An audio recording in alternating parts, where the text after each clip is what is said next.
मैंने अपना यूपीएससी का सबसे पहले अटेम्प्ट जो था वो 2020 में दिया था, जिसमें मैं प्रीलिम्स में फेल कर चुकी थी। पिछले साल मैं 128 रैंक आया था, जिससे मैं आईपीएस सर्विस में ऑलरेडी हूँ। इस साल यूपीएससी में मेरा रैंक 69 आया है। अगर मैं आपको ब्रीफली एक ईयर का मैप अगर आपको दूंगी, एक रोड मैप कि how if suppose you are a fresher and you are planning to start your preparation. मेरा नाम अंबिका जैन है। मैं कर्नूल डिस्ट्रिक्ट आंध्र प्रदेश से आती हूँ। इस साल यूपीएससी में मेरा रैंक 69 आया है और इससे मैं आईएएस में मेरी सिलेक्शन हो जाएगी। और पिछले साल मैं 128 रैंक आया था, जिससे मैं आईपीएस सर्विस में ऑलरेडी हूँ। अगर मैं अपनी जर्नी की बात करूँ तो मैं एक छोटे से शहर एमेगनूर से आती हूँ। मैंने अपनी स्कूलिंग एमेगनूर से ही की है 10th तक। उसके बाद मैं हैदराबाद में मैंने इंटरमीडिएट पढ़ाई की और उसके बाद मैंने बीए ह्यूमैनिटीज़ में किया हैदराबाद से, उस्मानिया यूनिवर्सिटी से। उसके बाद मैंने अपना एमए जो है वो दिल्ली में किया, साउथ एशियन यूनिवर्सिटी में, इंटरनेशनल रिलेशंस में। तो इसके बाद मैंने अपना यूपीएससी का सबसे पहले अटेम्प्ट जो था वो 2020 में दिया था, जिसमें मैं प्रीलिम्स में फेल कर चुकी थी। उसके बाद दूसरा अटेम्प्ट था जिसमें मैं आईपीएस बनी, रैंक 128 आया। और उसके बाद तीसरे अटेम्प्ट में फाइनली मैं आज आईएएस बन गई हूँ। सो आज इस जोश टॉक्स के थ्रू मैं आपको ये अपनी जर्नी और जो मैंने अपनी गलतियाँ की है, अपनी जो मिस्टेक्स और अपनी पॉजिटिव जो भी मेरे स्टेंस है उसके बारे में आपको बताना चाहूँगी, ताकि वो गलतियाँ जो मैंने की आप ना दोहराओ। तो सबसे पहले अगर मैं बात करूँ मेरी इस जर्नी के बारे में, सो 2020 जब मेरा पहला अटेम्प्ट था, उस अटेम्प्ट में मेरा सिर्फ 4 मार्क्स से छूट गया था प्रीलिम्स। आई थिंक समवेयर इसका कारण सबसे बड़ा ये था कि वो जो डर रहता है।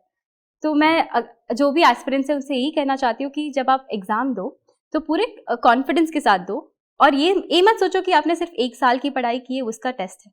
ये टेस्ट है आपने जो चीज़ें बचपन से सीखी है, वो चीज़ें जो शायद आपने आसपास से सीखी है, वो सारी चीज़ों पे आप ध्यान रखो तो ज़रूर आपका प्रीलिम्स निकलेगा। क्योंकि कई बार ऐसा होता है कि एस्पिरेंट्स जो होते हैं वो सिर्फ प्रीलिम्स सबसे बड़ा मुश्किल पड़ाव सा लगता है। अगर इसको क्लियर कर दी तो आपके शायद मेंस में आसानी हो जाती है और आपका कॉन्फिडेंस भी बूस्ट होता है।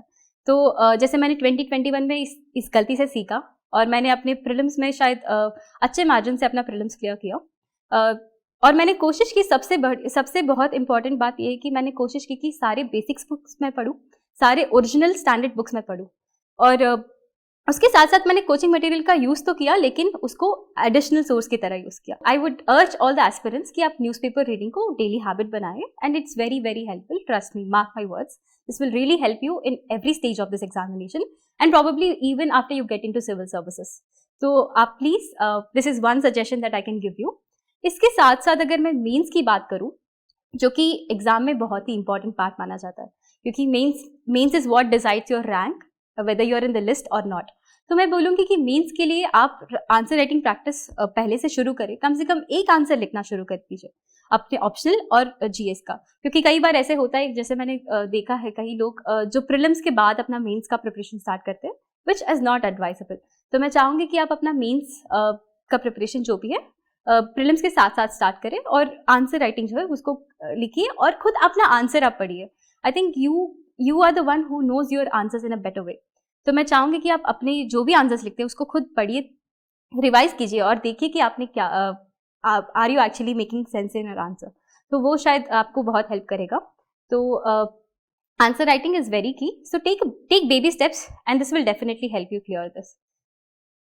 और इंटरव्यू की अगर हम बात करें तो इंटरव्यू ऐसा स्टेज है जहाँ पे पर्सनली मैंने कभी ज़्यादा मेहनत नहीं की, क्योंकि मेरा मानना है कि interview preparation is not a separate preparation, it is a preparation that goes along with your entire preparation. जब आप शुरू करते हो फर्स्ट डे तो you are also preparing for your interview. तो मैं चाहूँगी कि आप अपनी हॉबीज़ पे कंटिन्यू करें, अपनी हॉबीज़ जो भी आपकी हॉबीज़ है उसको आप कंटिन्यू करें, उसको परस्यू करें और अपनी एक पर्सनैलिटी ऐसा बनाए कि लास्ट डे जब आप इंटरव्यू के बोर्ड को फेस करोगे तो you should have that confidence, you should have that mettle that they are going to test. So it's not a 1 week preparation or 1 month preparation. It's a year-long preparation, or probably a preparation which begins the moment you start this preparation.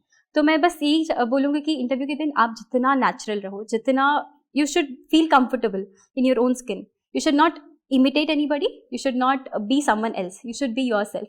और मैं दावे के साथ कह सकती हूँ कि दोनों इंटरव्यूज में मैंने ये कोशिश की और मेरा स्कोर दोनों टाइम ठीक ही था।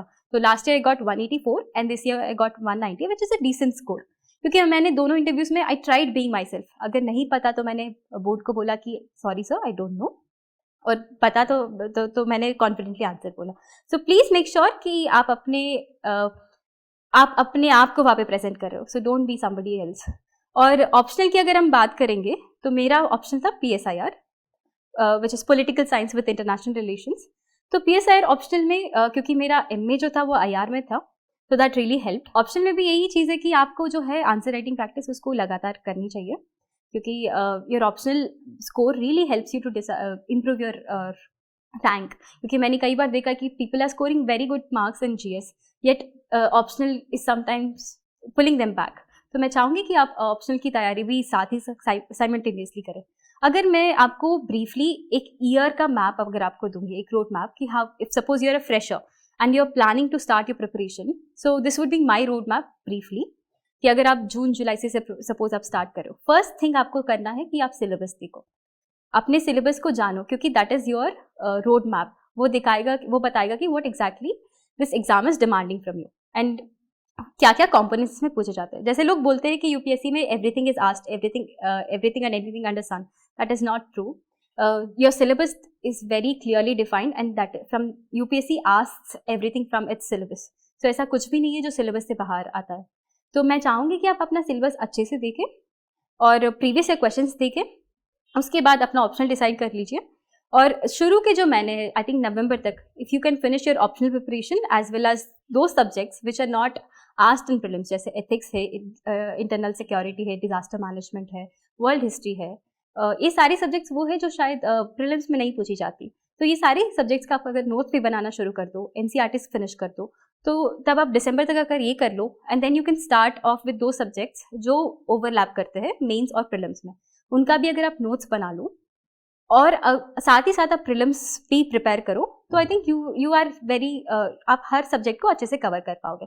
साथ ही मैं बोलूँगी कि आपको टेस्ट सीरीज भी देनी चाहिए प्रीलिम्स के लिए ऑन रेगुलर इंटरवल्स पे। आप किसी भी कोचिंग इंस्टीट्यूशन का एक टाइम टेबल फॉलो कर सकते हैं, जिसमें आपको हर 10-15 डेज में टेस्ट होगा, जो आप अगर रिलीजियसली देंगे तो I think the more you give test the more easy it would be for you to give the final day exam. आप जितने मार्क्स आप दोगे तो और हर मार्क को आप ऐसे दो कि आप फाइनल एग्जाम दे रहे हो।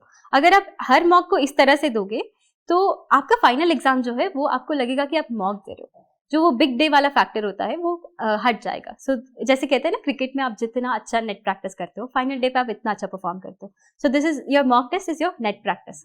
आप अच्छे से प्रैक्टिस करो and be prepared for every bouncer that is going to come, every googly that is coming. So अब अगर हर बॉल के लिए प्रिपेयर्ड होंगे तो you will be able to tackle tough questions. और हमने देखा कि कैसे प्रीलिम्स जो है अनप्रेडिक्टेबल बन रहा है, हर बार UPSC has an element of surprise in it. So I want you to prepare so much that आप हर सरप्राइज को अच्छे से टैकल कर पाओ। सो मॉक टेस्ट रेगुलरली देना, साथ ही आप मेंस के टेस्ट रेगुलरली देना। और जैसे इंटरव्यू के लिए भी, जैसे हम कई बार देखते हैं कि there is always the fear कि हम पैनल को कैसे फेस करेंगे, कैसे क्वेश्चंस आएंगे। इसके लिए भी डेफिनेटली प्रैक्टिस बहुत बहुत ज़रूरी है। जैसे आप मॉक इंटरव्यूज दे सकते हो, जैसे मैंने पर्सनली कि मेरे पास कम वक्त था तो मैंने बहुत सेलेक्टिवली मैंने अपने मॉक्स दिए थे, बहुत रिव्यू करने के बाद। तो मैंने KSG का जो मॉक था वो दोनों बार दिया था, विच वॉज वेरी हेल्पफुल। जैसे काफ़ी लोग 1-to-1 करते, मैं वो कर नहीं पाई, बट जैसे होता है KSG का मॉक पैनल भी मुझे काफ़ी हेल्प किया, क्योंकि वो जो आपको फीडबैक देता है that really helps you to correct your flaws, correct your shortcomings, ताकि आप फाइनल डे पे जो फियर फैक्टर होता है उसको आप डील कर सकते हो effectively. So this is largely about my preparation. So ये रही थी अब तक की मेरी जर्नी, जो UPSC की बहुत ही क्या कहते हैं exciting journey, because you learn so much as a person. तो मैं बस एक चीज़ बोलूँगी कि मेरी जो फर्स्ट अटेम्प्ट में फेलियर था वो लार्जली ये था कि मैं शायद I did not believe my self so much, और शायद मैंने कम क्वेश्चन अटेम्प्ट किए थे क्योंकि मुझे लगा कि शायद मैं गलत हूँ। तो I just want every aspirant to believe in themselves, क्योंकि एग्जाम अगर आपके लिए टफ है तो हर किसी के लिए टफ है, ऐसा नहीं कि सिर्फ आपके लिए। ये अलग बात है कि आप कम प्रिपेयर्ड हो, बट अगर आप अच्छे से प्रिपेयर्ड हो और अपने अच्छे से आप हर जो स्टैंडर्ड बुक है, हर जो मटेरियल आपने पढ़ा है, तो आई थिंक जो क्वेश्चंस हर कोई कर सकता है वो तो आप ज़रूर कर पाएंगे। तो डोंट वरी। और दूसरी बात ये है कि don't let that big D factor affect you, कि आज अरे यार प्रीलिम्स है, तो वो डर जो है उसको आप हटा दीजिए और ज़्यादा प्रैक्टिस करिए, क्योंकि जितना आप प्रैक्टिस करोगे उतना आप अच्छे से परफॉर्म कर पाओगे। और कोशिश करिए कि be open, it's very important for you to be open, क्योंकि आप हमेशा एक क्या कहते हैं, आप लिमिट कर देते हो अपने दायरे को। I want you to be open, ताकि आप उस दिन और भी चीज़ें जो आपको हेल्प करे, जो आपके नॉलेज को ब्रॉडन कर सकते हैं, उन सबको रिकॉल कर सकते हैं। कभी कभी जैसे होता है कि आप फिजिक्स जो अपने स्कूल में पढ़ी है वो कभी कभी आपको काम आ जाती है, जैसे 2021 में मुझे काम आई थी। तो B open for such knowledge, B open for जो आपने कभी किसी बॉटल पे आपने इंग्रेडिएंट्स पढ़ी है, शायद वो भी आपको काम आ जाए। So be open for such knowledge, क्योंकि वो बहुत हेल्प करता है आपको।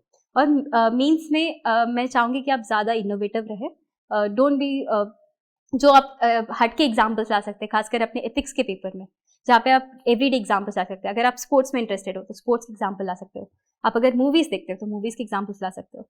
एंड इंटरव्यू के लिए जैसे मैंने पहले बताया कि जस्ट बी योर सेल्फ, और अपने हॉबीज़ को आप अच्छे से रिफ्लेक्ट करो, because they reflect your personality. वहाँ पे जाके आपको that's a brief 20-30 minutes that you are getting to show what you are to the board. So try to be yourself, बस यही है लार्जली। है जोश की टीम ने मेरी कहानी सुनने के बाद मुझे अप्रोच किया और उन्होंने ये कहा मुझसे कि क्या कुछ हम साथ ऐसा कर सकते हैं। बहुत सारे उनके फैमिली में ऐसे बच्चे हैं, जोश की फैमिली में, जो मेरिटोरियस हैं, पढ़ना चाहते हैं, बट फाइनेंशियल और दूसरी ऐसे बाधाओं की वजह से वो शायद अच्छी गुणवत्ता वाली जो पढ़ाई है वहाँ तक पहुँच नहीं पाते हैं।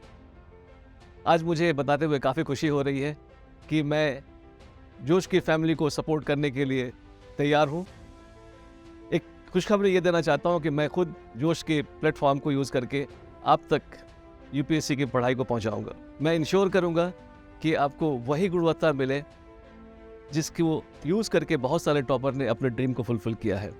आपके ड्रीम में या ड्रीम के फुलफिलमेंट में कभी भी कोई फाइनेंशियल बाधा नहीं आएगी, ये मैं आश्वस्त करता हूँ। इस स्कॉलरशिप को अवेल करने के लिए नीचे एक लिंक दिया जाएगा, उस लिंक को आप भर करके स्कॉलरशिप अवेल कर सकते हैं, ताकि आप अपने ड्रीम के लिए और अधिक तन्मयता के साथ और अधिक बारीकियों के साथ तैयारी कर सकें। चलो साथ में आगे बढ़ते हैं।